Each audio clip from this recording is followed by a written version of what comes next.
In today's video, I'm going to teach you how to log into a Zoho CRM account. To get started, open your web browser and go to Zoho's official website. Make sure you're on the correct site before continuing, especially if you reached it through a search result. This helps ensure you're signing in securely and accessing the right platform for your CRM account. Once the Zoho website has loaded, look toward the top right corner of the page. There you'll find the Sign In button. Go ahead and click on it. This will take you to the login page, where Zoho gives you several different sign-in options depending on how your account was originally created. On the sign-in page, you may see multiple ways to access your account. These can include signing in with an email address or mobile number, or using connected providers such as Apple, Google, Yahoo, Facebook, Indeed, X, Microsoft, and possibly other options as well.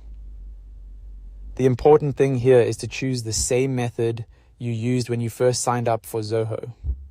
If you try a different login method, you may not be taken to the correct account, so it's best to stay consistent. For this example, I'm using Google. If you also signed up with Google, click the Google option to continue.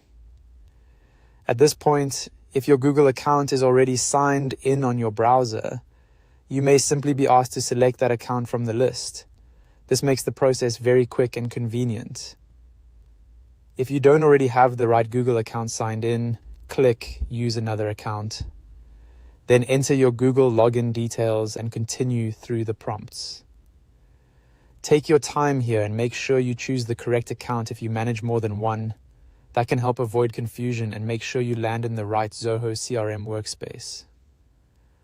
After you complete the Google sign-in process, Zoho will log you in automatically, and you should be taken directly into your Zoho CRM account. From there, you can start accessing your dashboard, contacts, deals, and any other CRM tools available in your setup. And that's it. As long as you go to the Zoho website, click Sign In, and choose the same login method you used when creating your account, the process should be simple and straightforward. Thanks for watching, and I'll see you in the next video.